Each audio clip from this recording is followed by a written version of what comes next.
Louis et moi, on a commencé pareil, comme beaucoup de gens, je pense, c'est-à-dire des randos à la journée en famille. Moi, plutôt dans les Bauges, et ensuite un peu plus tard dans les Pyrénées, et Louis ici, dans Beldon. Exactement, là où on filme, c'est un peu un retour aux sources aujourd'hui, au lac Robert. Et c'est vrai qu'ensuite on a évolué pas mal ensemble, puisqu'on a en fait commencé à randonner en faisant quelques tours, notamment dans les écrins et dans le Queyras, hébergés en refuge. Et finalement on s'est mis ensuite au bivouac, qui est peut-être plus en accord avec la nature, plus qu'on recherchait en fait, c'est-à-dire vraiment la liberté.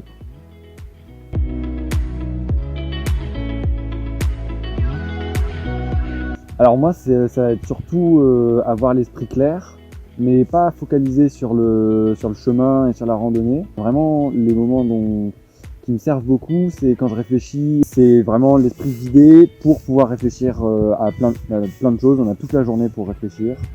Et ça, je trouve que c'est vraiment agréable. Il n'y a rien pour parasiter. Voilà. Moi, c'est vraiment le seul endroit où j'arrive à ne penser à rien, à vider la tête de toutes les choses qui l'encombrent au quotidien, du boulot, des soucis, des tracas qu'on peut avoir multiples et variés. Et c'est vrai qu'on gagne énormément en maturité à préparer un trek et de vivre ensuite, puisqu'il y a forcément des moments qui sont où il faut se débrouiller soi-même.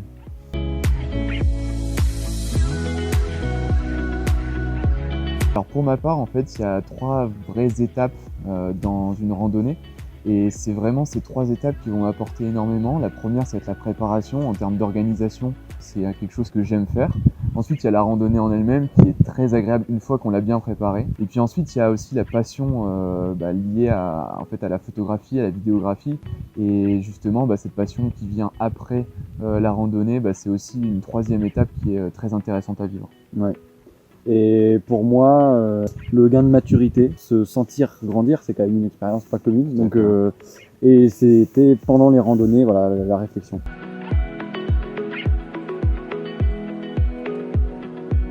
Moi, c'est vraiment le rapport à la nature, en fait. Et donc, je suis un peu dans une démarche de recherche de légèreté ces derniers temps. Ça va être aussi bien de la légèreté que du confort. Par exemple, acheter un sac peu léger mais très confortable.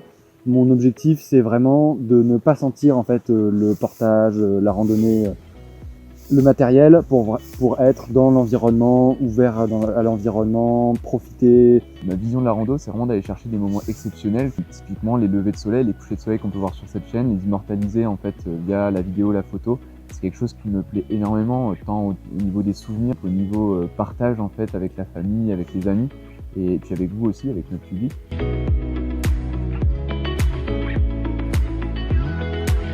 Donc on a 2 aventures à partager qu'on a vécues ensemble. La première qu'on a vécue, c'était lors de notre tour des écrins. On a fait une étape qui était volontairement très longue, parce qu'on savait qu'il y avait pas mal de routes goudronnées sur le parcours. Il y avait 42 km, on savait qu'on pouvait se faire prendre en stop, c'est quelque chose qu'on fait régulièrement. Et en fait, on savait qu'il y avait une grosse montée à la fin et que potentiellement on pouvait aussi ne pas se faire prendre en stop.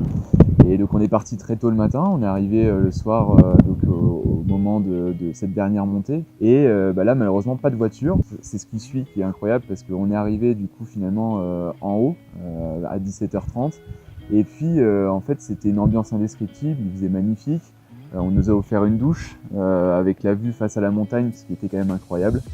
Et on se souviendra forcément toute notre vie, je pense, de la soirée qu'on a passée avec des étrangers de tous les pays.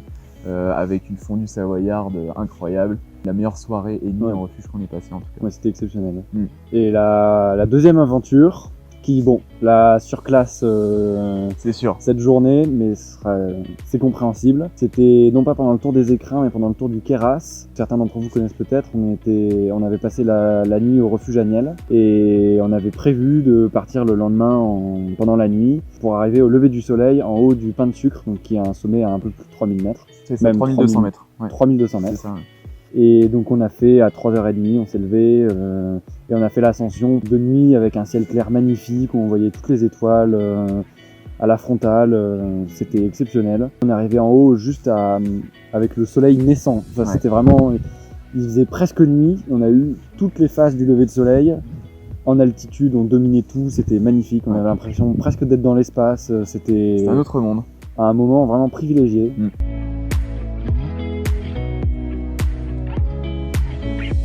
Alors un souvenir qui a changé un peu notre façon de randonner, alors moi c'était très récent, c'était il y a environ un mois. C'était en haut du Pinet, c'est un sommet en fait en Chartreuse qui est environ à 1800 mètres. J'ai vécu la pire soirée de bivouac de ma vie.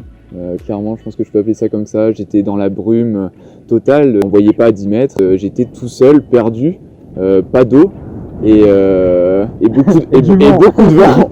C'était une mauvaise expérience et c'est vrai que depuis j'ai changé notamment de matelas de couchage parce qu'en fait j'avais trop froid, le froid transperçait le matelas et voilà, c'est beaucoup mieux maintenant. Moi, ce serait plutôt un souvenir général, c'est-à-dire toutes les erreurs qu'on peut faire en randonnée, que ce soit toutes les affaires qu'on emporte de trop. S'il fallait un exemple pour coller avec la question, ce serait le Tour des Écrins où on est parti le premier jour avec de la sauce bolognaise dans un bocal en verre. Voilà, on a bien mangé, mais on l'a bien porté aussi.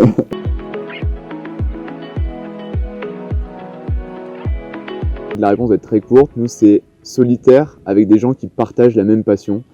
Personnellement, j'adore partir seul, mais partir avec Albert, c'est des moments encore plus fous et ça n'a pas la même saveur. Ça n'a pas la même saveur. Il faut partir avec des gens avec qui on se sent en solitaire. Voilà. Ouais, tout à fait, c'est très bien résumé.